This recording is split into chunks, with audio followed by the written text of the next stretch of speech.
안녕하세요. 심장내과 전문의 장영호입니다. 이 시간 제가 준비한 이야기는 생명을 위협하는 고혈압 바로알기입니다. 소리 없는 죽음의 악마로 불리는 고혈압. 국내 20대 이상 성인 중 고혈압이 있는 사람은 약 30%로 10명 중 3명이 고혈압 질환을 앓고 있다고 한다. 하지만 자신이 고혈압 유병자임을 알고 있는 사람은 전체의 69% 정도뿐, 약 30%는 자신이 고혈압 유병자인지도 모르고 살고 있다는데, 심장질환으로 생명을 위협할 수 있는 질환, 고혈압. 고혈압의 진단과 치료법에 대해 자세히 알아보자. 고혈압에 대해서 이해하시기 위해서는 수축기와 이완기에 대한 개념을 좀 가져셔야 됩니다. 수축기라고 하면 심장이 수축을 할 때 심장 안에 있는 혈액이 온몸으로 나가게 되면서 혈압이 높아지게 되고요. 이완기라 하면 심장이 수축했던 심장이 이완을 하는 그 시기가 있는데 그때 혈압이 낮아지게 됩니다.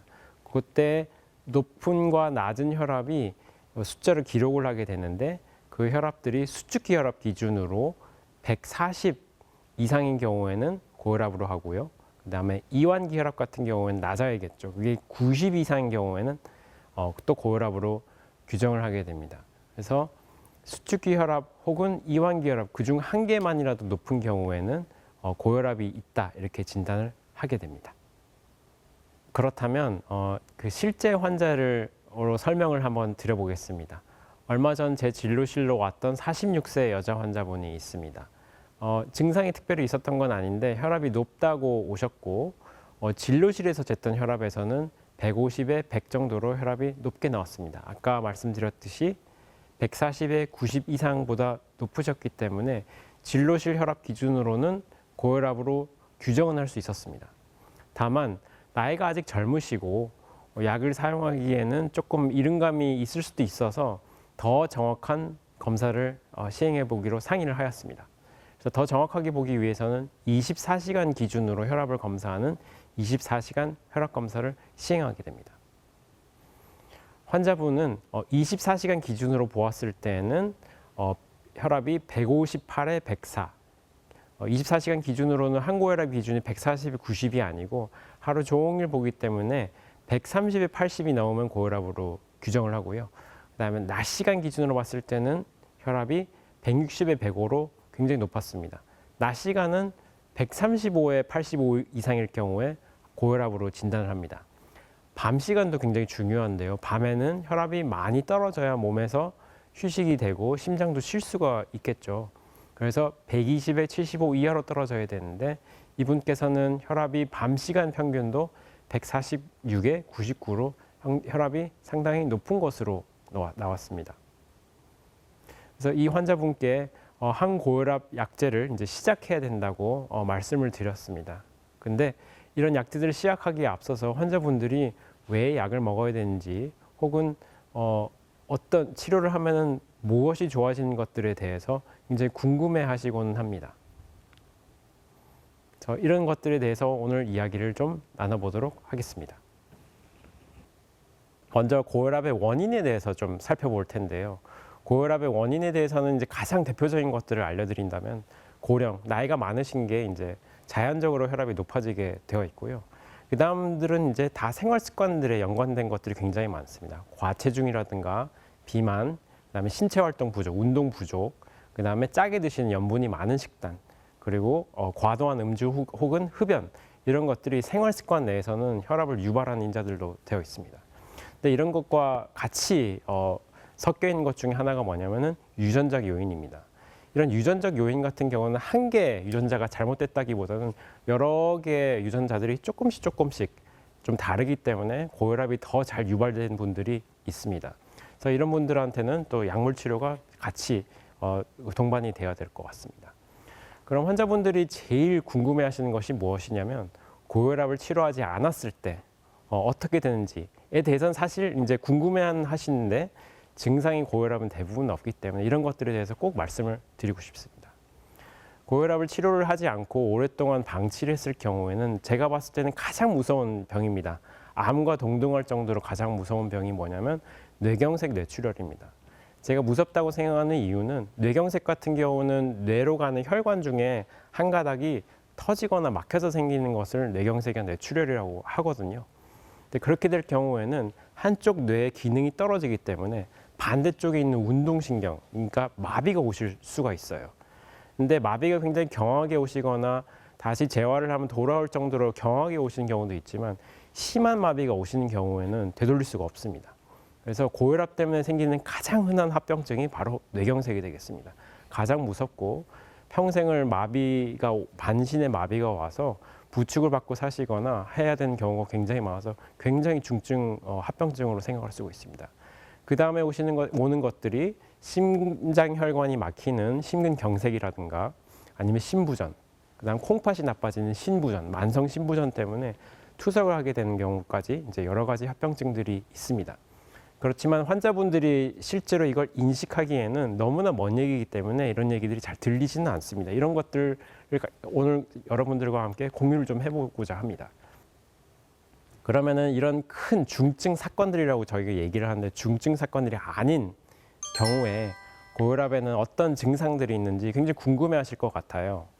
그래서 증상에는 두통, 어지러움, 그다음에 혈뇨가 나오는 경우도 드물게는 있고 손발이 저리거나 붓는 경우 신부전이 오면은 부을 수 있죠. 그다음에 신부전이나 콩팥 부전이 오는 경우 숨차고 두근거리고 이런 것들이 같이 올 수가 있는데요. 이런 고혈압의 증상만으로 왔을 때는 이런 증상들이 있을 경우는 이미 늦은 경우가 많습니다. 그래서 고혈압의 무증상인 경우가 대개 70% 정도로 보고가 되어 있어요. 그래서 70%는 증상이 없기 때문에 나 아무런 증상 없는데 약 왜 써야 되냐 굉장히 반문하시는 분들이 많은데 이런 것들에 대해서 오늘 좀 더 자세히 말씀을 드리려고 합니다. 그래서 증상만 가지고는 고혈압을 진단할 수는 없다. 시청자 여러분들께서 고혈압의 치료가 필요한지에 대해서 궁금하실 텐데 이런 것들에 대해서 근거를 살펴보기 위해서는 역사 공부가 좀 필요할 것 같습니다. 그런 것들 때문에 저희가 타임머신을 타고 1945년으로 돌아가 보도록 하겠습니다. 1945년에 이제 러시아의 크림반도에서 얄타 회담이 열렸습니다. 잘 아실 텐데요. 윈스턴 처칠 영국의 수상과 이제 미국의 당시 대통령이었던 로즈벨트 대통령 그리고 이제 소련의 스탈린이 이제 세 나라의 이제 수장들이 모여서 회담을 열게 됩니다.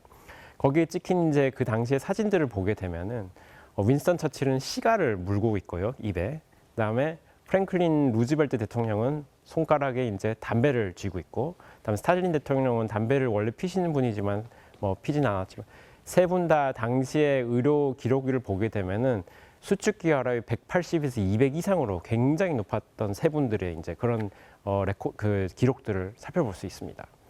그래서 루즈벨트 대통령이 얄타 회담을 잘 마치고 이제 고국으로 돌아와서 1945년에 집무실에서 아침에 초상화를 누가 그려주고 있었는데 갑작스러운 두통을 호소하면서 쓰러졌고 뇌출혈로 밝혀졌고 바로 이제 사망한 일이 생기게 됩니다.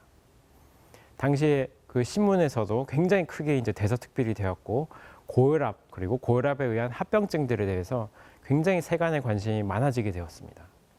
그래서 후임 대통령이 이런 고혈압에 대한 연구를 이제 해야겠다는 마음을 먹고 이런 그 굉장히 많은 돈, 그 펀드를 제공하게 되어서 고혈압 연구가 최초로 대규모로 이제 미국에서는 진행이 되게 됩니다.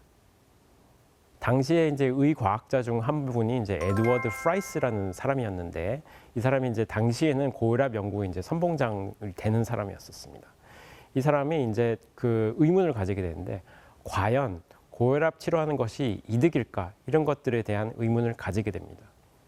근데 이게 써보고 몇 명 써보고 좋네 이렇게 판별할 수는 없고요. 이 의료적인 지식에 대한 근거를 확립하기 위해서는 반드시 가장 높은 수준의 증거 수준을 남기기 위해서는 임상 시험을 하게 돼 있습니다.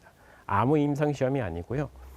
무작위 배정 이중 맹검 임상 시험을 하게 돼 있습니다. 이건 뭐냐면은 무작위로 환자에게 위약을 처방하거나 아니면 진짜 약을 처방하거나 두 개를 처방을 대대 무작위로 배정이 되고 그다음 환자도 어느 군에 배정된지 몰라야 하고 처방하는 의사도 몰라야 되는 이중 맹검이라는 무작위 배정 임상 시험을 하게 돼 있습니다.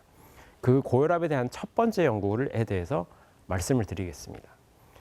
당시에는 지금 그 환자분들이 궁금해하시는 것처럼 고혈압을 치료하는 기준이라는 게 없었었어요. 고혈압이 높으면은 힘든 건 알지만 치료하면 좋아질까? 이런 것들에 대한 의문이 굉장히 많았던 시기였거든요. 그래서 처음으로 했던 가설은 이완기 혈압이 수축기 혈압이 아닙니다. 이완기 혈압이 115 이상인 중증 고혈압 환자들을 대상으로 약을 줬을 때 어떻게 될까? 이런 것들에 대해서 가설을 잡고 연구를 처음으로 진행하게 됩니다. 그래서 재향군인들을 대상으로 한 재향군인 병원에서 했던 연구였고, 그래서 영어로는 VA 연구라고 하는데, 한 80명 정도 되는 환자들을 50세 남성, 평균 혈압은 180에 120, 엄청나게 혈압이 높은 분들이죠. 이런 분들을 대상으로 최초로 무작위 배정, 이중 맹검, 임상 연구를 이제 시행하게 되었습니다. 그래서 약질을 투여 후 어떻게 됐냐면은 이완기 혈압을 기준으로 봤을 때 위약군에서는 이 120에서 쭉 유지가 됐던 반면에 그 이뇨제 항고혈압제를 사용한 군에서는 120에서 90까지 쭉 또 떨어지게 됩니다. 그래서 혈압이 잘 차이가 나게 되고, 그래서 이거를 계산을 해보니까 이완기 혈압이 115 이상인 사람들에선 적어도 약을 줬더니 중증 이벤트가 95.5%가 감소하는 거네요. 무조건 약을 써야 되는 거죠. 여기서는 무조건 써야 된다는 것이 첫 번째 아주 근거 수준이 높은 연구 결과가 나오게 되어서 이거는 이제 완전히 진실로 받아들이게 된 겁니다. 자, 여기에 탄력을 받아서 후속 연구가 진행이 됩니다. 이번에는 VA2 연구인데요. 이거는 아까는 이완기 혈압이 115 이상인 분이었다고 치면은 이번에는 90에서 114 사이인 사람들을 대상으로 했던 겁니다. 이렇게 봤더니 역시 사망이 57.8%가 감소합니다. 원래 100명이 돌아가셔야 되는 거면은 45명만 돌아가시는 거예요. 55명이 살고. 엄청난 이득인 거죠. 그러니까 돌아가실 분이 안 돌아가시는 거니까 확실한 이제 좋은 거고, 그다음에 사망하진 않지만 사망에 거의 준하는 뇌출혈이라든지 뇌경색이라든지 심근경색도 76.9%나 감소한 겁니다. 그래서 이게 굉장히 이제 좋은 결과로 나와들었고, 이것도 여기서 교훈을 하나 더 얻은 거죠. 이완기 혈압도 90에서 114 사이인 사람도 사망률 60%, 중증 사건 75%나 감소하는구나. 이걸 알게 되어서 항고혈압제를 쓰는 것에 대한 두 번째 근거가 되었고, 그래서 현재 나오는 그 고혈압의 기준인 140에서 90 이상이지 않습니까? 90의 기준이 바로 여기서 나오게 된 겁니다. 90 이상인 경우에 치료를 하면은 사망률이 줄어드는구나, 덜 돌아가시는구나, 이거를 알게 된 겁니다. 이래서 저희가 항고혈압제를 쓰게 되는 겁니다. 그러면 이제 저희가 이완기 혈압에 대해서는 90 이상인 경우에는 치료 효과가 좋다를 말씀드렸는데, 그러면 저희는 대개는 수축기 혈압을 많이 보지 않습니까? 당시에는 혈압들이 너무 높았던 시기였기 때문에 수축기 혈압을 보는 것은 큰 의미는 없었던 것 같습니다. 근데 혈압을 약을 써서 어느 정도 낮추다 하고 보니까 이제 수축기 혈압의 중요성에 대해서 눈을 드디어 뜨게 됩니다. 그래서 1970년대 후반부터 이제 진행했던 한 가지 연구를 또 소개시켜 드리겠습니다.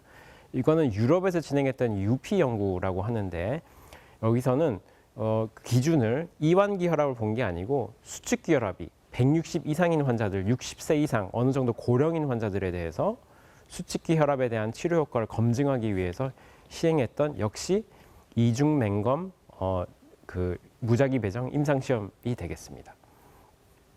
이 연구도 뚜껑을 열고 봤더니 이번에는 아까만큼은 아니지만 심혈관 사망률이 27%나 감소했어요. 이것도 엄청나게 큰 겁니다. 그러니까 10명 돌아가실 거를 거의 한 7명만 돌아가시게 만들 수 있는 거거든요. 그래서 수축기 혈압이 160 이상인 경우에는 심혈관 사망률이 27% 감소하고 심혈관에 대한 돌아가시진 않았지만 굉장히 중증적인 사건은 60%나 감소하는 것으로 나왔습니다.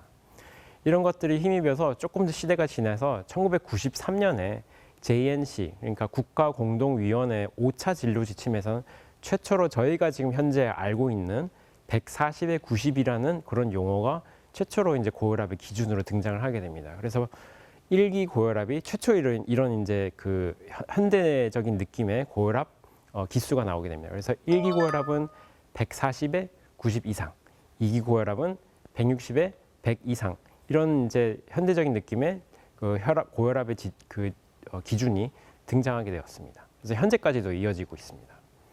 그러면은 지금서부터는 환자분들이 고민하시는 거, 그다음에 저한테 주로 많이 여쭤보시는 것들에 대해서 좀 이야기를 나눠볼까 합니다. 환자분들한테 약을 처음 처방을 해야 됩니다. 약을 드셔야 됩니다. 이렇게 설명을 하게 되면은 가장 먼저 나오는 이야기는 그 두 가지 이야기가 있습니다.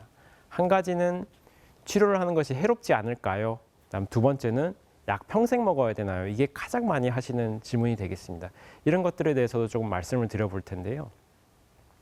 얼마 전 저한테 오셨던 70세 여자 환자분이 여러 이제 자료들을 탐독해 보시고는 항고혈압 약을 먹는 것이 너무 나한테 안 좋지 않는가 이런 이제 반문을 하시더라고요. 그래서 혈압 기준치를 낮추는 것은 제약회사의 뭐 음모론이다, 아니면은 혈압을 너무 낮추는 것이 오히려 뇌경색을 더 생기게 할 수 있다, 이런 것들을 저한테 여쭤보시더라고요. 근데 사실이 아니라는 것을 좀 말씀드리고 싶고, 아까 보여드렸던 데이터에서 어느 정도 혈압이 이상 올라가게 됐을 때 치료를 하게 되면은 사망률이 떨어지고 중증 사건들이 줄어들기 때문에 이것들은 이제 반드시 환자들을 위한 이제 치료라고 생각을 하시면 되겠습니다. 그 다음 많이 말씀하시는 것은 약을 한 번 먹으면 평생 먹어야 하나요? 이런 질문들에 대해서 답변을 드리려면 먼저 고혈압은 약물로만 치료해야 되나요? 여기에 대한 이야기를 먼저 해야 될 것 같습니다. 그래서 고혈압에 대한 원인을 다시 한번 살펴보게 되면은 고령, 과체중, 비만, 신체활동 부족, 염분이 많은 짜게 드시는 식단, 그 다음에 과도한 음주, 그 다음에 유전적 요인, 이런 것들이 있겠죠. 근데 저희 고혈압 지침에서도 항상 저희가 규정을 하고 있지만 이런 생활적인 요인, 과체중, 비만, 신체활동 부족, 염분 많은 식단, 과도한 음주, 흡연, 이런 것들은 생활습관 치료가 가장 중요합니다. 그래서 반드시 병행하게 돼 있습니다. 생활습관 치료라는 것은 운동하시고 적게 드시고, 먹는 것은 너무 기름지지 않게 드시고, 탄수화물은 복합 탄수화물, 너무 육류 위주의 습관을 좀 피하고 채소를 많이 드시고, 이런 이제 어떻게 보면 뻔한 이야기들, 운동하시고 이런 것들이 되겠고, 이것과 더불어서 심한 고혈압 때는 약물 치료를 반드시 처음부터 병행하도록 되어 있습니다. 다음으로 환자분들께서 많이 궁금해하시는 것은 이제 중년에 발생한 고혈압이 더 위험한지, 아니면 성장기, 어릴 때 청소년기에 발생한 고혈압이 더 위험한지에 대해서 물어보시는 경우가 많습니다. 이것은 누적량이라고 이런 개념을 생각해 봐야 되는데, 중년에 만약 고혈압이 생기셨다면, 뭐 예를 들어서 50세에 생기셨다고 하면은 요즘 평균 연령이 한 90세 정도 되니까 40년 동안 앞으로 누적 그 손상을 받게 되는 거지 않습니까? 몸이. 근데 이제 어릴 때 뭐 10대에 고혈압이 생겼다면은 90세 때까지 75년을 몸이 누적 손상을 받을 수 있기 때문에 합병증들도 더 빨리 오게 됩니다. 그래서 엄밀히 따진다고 하면은 중년에 생기는 것보다는 성장기 청소년 기에 발생하는 고혈압이 더 위험하다고 할 수 있을 것 같습니다. 단 성장기에 생기는 고혈압은 대부분은 그 대사적인 원인이 아마 있을 겁니다. 식이라든가 체중이라든가 이런 것들 때문에 병발을 하는 걸 수 있기 때문에 그런 것들은 되돌릴 수가 있지 않습니까? 체중 빼고 운동하고 먹는 거 조절하고 하면은 충분히 치료가 가능한 경우가 많을 수 있을 것 같습니다. 다음으로는 많이 궁금해하시는 것 중에 하나가, 제가 잠을 잘 못 자는데 고혈압이나 심혈관 질환과 관계가 있는지에 대해서 궁금해하시는 분들이 굉장히 많습니다. 요즘 현대 사회에서 굉장히 바쁘고 그다음에 볼 영상물들도 많기 때문에 밤잠을 잘 이루지 못하는 경우가 많고, 스트레스도 훨씬 많고 하기 때문에 그런 것들 때문에 많이 힘들어하시는 것 같습니다. 데이터들을 조금 보여드리게 되면은, 요거는 2005년에 나왔던 연구였는데 비만이 생길 확률과 총 수면 시간을 봤던 연구입니다. 이거는 수면을 충분히 취했을 때에는 15kg 이상의 체중 증가나 비만에 해당하는 체중 증가가 일어날 확률이 굉장히 떨어지는 반면에, 수면을 5시간 이하로 잘 경우에는 15kg 이상의 체중 증가나 비만이 일어날 확률이 훨씬 높아지는 그런 연구 결과들이 있었습니다. 또 그런 거 체중이 증가하게 되면 고혈압도 당연히 늘어나게 되겠죠. 그래서 그런 식으로 수면, 체중, 고혈압을 연관시켜서 생각해 보실 수가 있고, 그런 것들의 일환인지는 몰라도 다른 연구에서도 밝혀진 바에 따르면은 5시간 이하의 수면을 치료할 경우에는 심장혈관, 관상동맥 질환이라든가 심근경색 혹은 이런 거에 의한 사망이 훨씬 높아지는 것으로 나왔고, 8시간 정도 주무셨을 경우에, 특히 7시, 8시간 주무셨을 경우에는 훨씬 확률이 떨어지는 것으로 나와 있어서 잠도 잘 주무시는 것이 좋을 것 같습니다. 그다음에 고혈압과 저혈압 중에 어느 것이 더 위험할지에 대해서도 궁금해하시는 분들이 굉장히 많습니다. 저혈압은 크게 두 가지로 나눠볼 수 있을 것 같아요. 특정 원인 때문에 생긴 저혈압, 아니면 원래 타고나길 저혈압으로 태어나신 분, 두 개로 나눠서 생각해 본다면은 특정 원인 때문에 생기는 저혈압, 예를 들어서 감염 때문에 폐혈증이 생기다든지, 아니면 항고혈압제를 너무 많이 과량으로 복용해서 혈압이 너무 떨어지신다든지, 이런 것들은 건강에 좋지 않습니다. 다만 날 때부터 혈압이 낮으신 분들이 있어요. 이런 분들은 오히려 심장이 해야 되는 부담이 적고 혈관에도 손상이 덜 가기 때문에 오히려 더 오래 살고 더 건강하다고 볼 수 있습니다. 본인만 불편하지 않다면요. 그래서 오늘 여러 가지 데이터들을 같이 살펴보았고, 저는 이제 환자분들께서 항고혈압 약제에 대해서 치료 효과에 대해서 굉장히 의문시하시는 분들도 굉장히 많아서 이런 것들에 대해서 제가 꼭 말씀드리고 싶은 이야기들을 좀 준비해 왔습니다. 그래서 이런 것들에 대해서 과학적인 근거들을 좀 쉽게 이제 한번 리뷰를 해드리고 싶었던 이런 바람 때문에 이런 자료들을 준비해 왔습니다.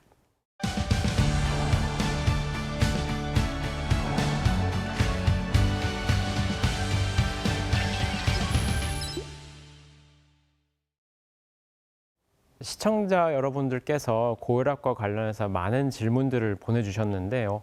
함께 확인해 보겠습니다. 혈압약을 복용한 지 일주일이 지나가는데 두통과 어지러움이 계속 느껴집니다. 참고 약을 먹어야 할까요? 아니면 약 복용을 멈춰야 할까요? 네, 굉장히 날카로운 질문이고 굉장히 중요한 질문인 것 같습니다. 항고혈압 약제를 처음 시작할 때 개인마다 이런 약제에 대해서 감수성이 다 다르기 때문에 그 맞는 용량과 종류를 찾아나가는 과정이 반드시 있게 됩니다. 그래서 혈압약이 너무 이제 그 환자한테는 과량으로 작용할 경우에는 혈압이 떨어질 수 있습니다. 대표적인 증상이 앉았다 일어날 때 생기는 기립성 저혈압이고, 앉았다 일어나실 때 어지러움을 느끼시는 게 굉장히 대표적이거든요. 이런 경우에는 약이 조금 본인에게는 강한 것일 때문에 그러실 수가 있어서 이런 것도 담당 주치의와 상의해서 조절을 하시면 될 것 같습니다.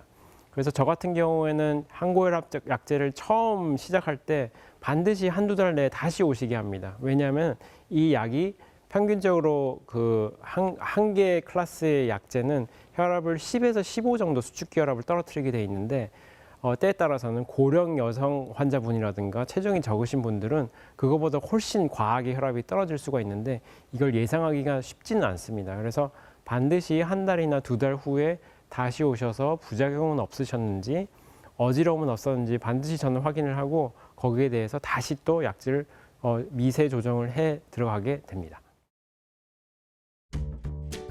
혈압약을 먹고 나서 자꾸 기침이 나옵니다. 이유가 뭔가요? 항고혈압제 성분에는 한 4가지 정도의 카테고리가 있습니다. 안지오텐신 효소에 관여하는 ARB 혹은 ACE이라고 하는 그런 이제 안지오텐신 전환 효소 억제제라는 카테고리가 있고, 또 칼슘 기량제 혹은 이뇨제 혹은 또 베타 차단제라고 하는 크게 이제 4가지의 항고혈압제 성분들이 있습니다. 이런 것들을 이제 조합을 해서 쓰거나 단일제제로 쓰게 되는데, 기침이 나시는 경우에는 대개는 안지오텐신 전환 효소 억제제라는 성분이 동양인에서는 30% 정도 마른 기침, 다른 것으로 뭐 폐렴이나 이런 걸로 전혀 상관없이 그냥 이 물질들 때문에 생기는 기침이 동반되는 경우가 있습니다. 그래서 이런 경우에는 이 기침이 건강에 해롭지는 않습니다. 다만 환자분들께서 굉장히 불편함을 느끼실 수 있기 때문에 다른 클래스나 다른 그 종류의 혈압 약제로 변경을 해보심을 주치의 선생님과 상의하시면 될 것 같습니다. 혈압이 있어 다이어트를 시작하려고 하는데 다이어트 약을 먹고 살을 빼도 될까요? 굉장히 좋은 질문인 것 같습니다. 환자분들께서 굉장히 많이 궁금해하시는 질문이기도 한데요. 시중에 나와 있는 여러 가지 다이어트 약제들이 나와 있는데, 이런 약제들 중에서 환자를 각성시키면서 체중을 줄이는 그런 메커니즘이 있는 약제들이 나와 있습니다. 그래서 이런 경우에는 오히려 혈압이 올라가실 수 있기 때문에 사용상의 주의를 반드시 하셔야 될 것 같고 담당 선생님과 상의를 해주시면 좋겠습니다. 최근에 이제 우리나라에도 출시를 하고 있는 그 새로운 성분의 다이어트 약제라고 하기에는 당뇨 약제들이 있는데 이런 약제들은 체중을 굉장히 많이 줄이고 당뇨도 없애고 혈압도 줄여주고 그다음에 신부전도 좋아지게 하는 성분들이 이제 나와 있습니다. 향후 2, 3년 내에 굉장히 상용화가 돼서 많이 사용될 것으로 예상이 됩니다. 혈압약을 오래 먹으면 건강에 문제가 없냐고 묻는 분들이 많습니다. 국내에서 처방되는 혈압약은 오랜 기간 구현할 것을 감안해서 만들어진 약품입니다. 그래서 부작용이 전혀 없다고는 말씀드릴 수는 없지만 이 부작용에 비해서 이득이 훨씬 큽니다. 그래서 중증 사건이나 사망률을 줄일 수 있는 그런 큰 이득들이 있기 때문에 부작용에 비해서는 엄청나게 이제 굉장히 그런 이득의 강도가 큽니다. 그러니 혈압약에 대한 거부감을 가질 필요는 없다는 것을 꼭 말씀드리고 싶습니다. 오늘 저의 이야기가 여러분들이 건강하고 행복한 삶을 살아가시는데 도움이 되었길 바랍니다. 감사합니다.